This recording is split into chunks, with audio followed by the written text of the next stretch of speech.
Closing shifts are certainly brutal. That's for sure. I'd always seen those memes on Instagram that the closing shifts, they have to work really hard to close the store, and then when the opening shift comes in, they have a pretty light day and it's relaxing and it's fun. And I always like wondered what about the closing shift made it like more difficult than the opening shift. And after taking my first closing shift, I think I have a broad understanding of why that's the case. I had a closing shift on Sunday from 4 to 11, and it's like in like the first half it was like pretty light. Like there wasn't that much to do. There wasn't many deliveries I had to run. There wasn't many dishes I had to clean. It was kind of just pretty light for the most part, right? And then like the latter half, I started getting more deliveries, more dishes to clean, and all that stuff. And when it got to like the last hour, right? The thing is for me as a delivery driver, right? Like I want more people to get pizzas delivered, right? So I can get it, reimbursements, I can get tips, I can, have an excuse to get in my car and just drive around and drive, listening to music, all that stuff, right? Like, I have a reason why I want more customers to get deliveries, right? Because I get paid from that. But like the last like 2 hours, I'd say especially the last hour, as I was cleaning dishes, I was like, dude, like if another customer pops up and they ask for delivery, like it's going to like have me stay much longer than I want to, you know. And that's again, that's funny because I want more people to have deliveries, right? But the last hour, I was just like, please no more deliveries, please no more deliveries, because if I get another delivery, bro, I'm gonna have to stay here even longer than I want to. And like the last hour, it was just straight up me listening to like one song on repeat and just like cleaning dishes over and over again, scrubbing the trays, cleaning up like the pizza line and everything. And it's brutal, man. Because like I have like this because usually for opening shifts, I have like a big dough bowl that I have to clean, right? And it can't fit in the sink, so like I have to like kind of like scrub it around, scrub the outside a little bit, and like it kind of makes a mess sometimes on the floor too. But it's like a circular ball ish thing, right? You can clean it like you just like use the spray and just like spray it around the circle and then just dump it out, do it again, all that stuff. But it's really difficult. But I had this sort of like rectangular like pizza line thing that like I guess like takes takes like any ingredients that fall off when you're making pizza, right? And it was really hard to clean because like it obviously couldn't fit in the sink, right? But it wasn't like a circular ball where like it was like easy enough to clean where you just like spray the water and then you just dump it out. No, it was like this big rectangular thing that you couldn't just like spray around it, right? You have to like spray like all of it and then like take it and dump it like that. And then you have to do the other side too. And it was like a whole mess. And I had two of them too. And I think both of them combined took me like 15 minutes to clean. Two of them. And that's on top of like the trays I had to clean, the other dishes I had to clean, the plastic containers and all that stuff, right? And then afterwards too, I had to mop the floors, which I know how to mop. It's not like a hard thing, but it's just like it's just like it's been so long since the last mop. Like I kind of like was like, oh, I had to mop too. Oh, I didn't realize that. And I think the thing about closing that really sucks for a lot of people, right, is that like when you have an opening shift, once you're done with the shift, the rest of the day is to yourself, right? Like you're good. You can do whatever you want, right? Closing shift, you have to wait to get to that shift, and then once you're done with the shift, you have nothing to do afterwards. Nothing's really really open. Like the only thing you can do is just go home or go to a gas station, right? That's about all you can do. And for me, that Sunday, right? The reason why the closing shift really sucked. The closing shift in here's the thing.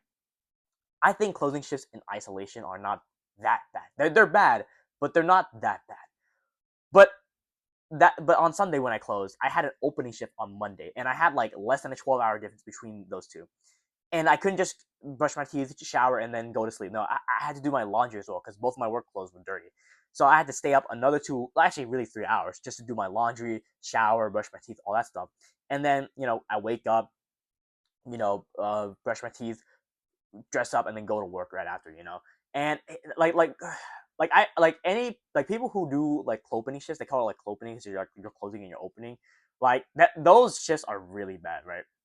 Because you have a closing shift, which by itself is bad enough, but it could be worse than that.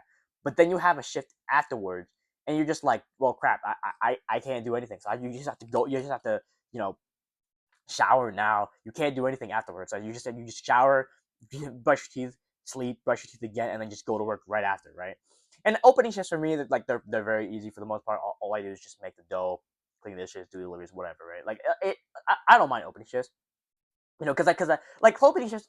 Like for me, I know that my opening shift isn't as difficult as my closing shift, so I don't complain that much. But still, it's the fact that you have to show up right after you had a closing shift. You're like, dude, like I just want to stay home for like a little bit longer.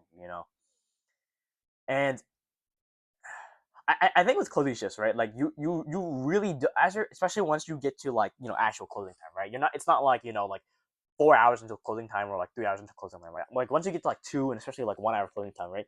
You really don't want more customers to show up, right? Because if another customer shows up, right, it kind of ruins the workflow you had, right? And you have to like stop everything and like make the pizza or make a burger or like whatever it is you do in restaurants, and and like with opening shifts, right? Like having customers, like it's expected, right? You sometimes again, as a delivery driver, I want more customers to deliver pizza to get deliveries and stuff like that, right? But again, that last hour when you are trying to close and you're trying to like just get out, like literally just get out, you're just like, please, like no more. I don't want any more, please. And man, closing shifts, like I feel like closing shifts are kind of one of those things that like you can explain to someone how bad a closing shift is, but no matter how much you explain it, nobody can truly understand how bad a closing shift is up until they have a closing shift themselves. That's the only way someone can truly understand what a closing shift, how difficult a closing shift is.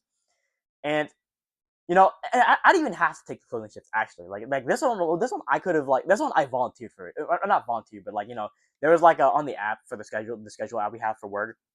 There's like all the shifts I had, and then there's like an open shift for a driver from like 4 to 11 for Sunday. I was like, hey, I'll take the closing shift. Maybe get a little bit extra cash. And like and kind of just see how bad a closing shift is. And after taking that closing shift, I understand now like a closing shift's like really bad, and especially if you have an opening shift after your closing shift, like it's brutal, man. Like it's it's so brutal, man. I really don't understand like how do companies like even allow the fact that like you people like they'll do closing and opening shifts, right? Okay, now, and to be fair, this one I like it was an open shift for closing, right? So I chose it, right? It wasn't like my boss or whatever, like he put me onto it, like I chose it myself, right? But you know I know there's some like some managers or like bosses out there that'll intentionally put their employees on closing shifts and then having an opening shift right afterwards. And it's just like dude, you're like that's brutal, man. That's like that's got to be considered like a cruel and unusual punishment, genuinely.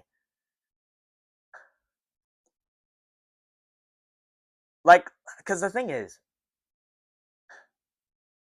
especially too, because I've heard stories too that like some employees they'll like close say at like 11 or 12, right, and then they have work at like 6 or 5 or like any like more like actual morning time, right? And it's like, dude, is that even like allowed? Because like you can't even get your like even if you like slept right after, right, like the moment you clocked out, right, you slept and then you got to work, right? You wouldn't even get your 8 hours of sleep or anything close to that because you have to shower, you got to brush your teeth, sleep, brush your teeth again, go to work, like all that stuff, right? Like our clothing shifts, like how are clothing shifts like legally allowed? I feel like again, like in my case, I chose the closing shift voluntarily, so like I think that's fine, right? But like employers putting their employees into clothing shifts just because they can, it's like dude, there's no way that's allowed, right? But I guess it is somehow. So it's just like like closing shifts are brutal, but like clothing shifts, man, they really do suck. But I'm talking about closing shifts specifically because like this is like my first time having closing shifts, and I'm telling you, like it's not easy. It's not easy. I'll tell you that much. So thank you for watching.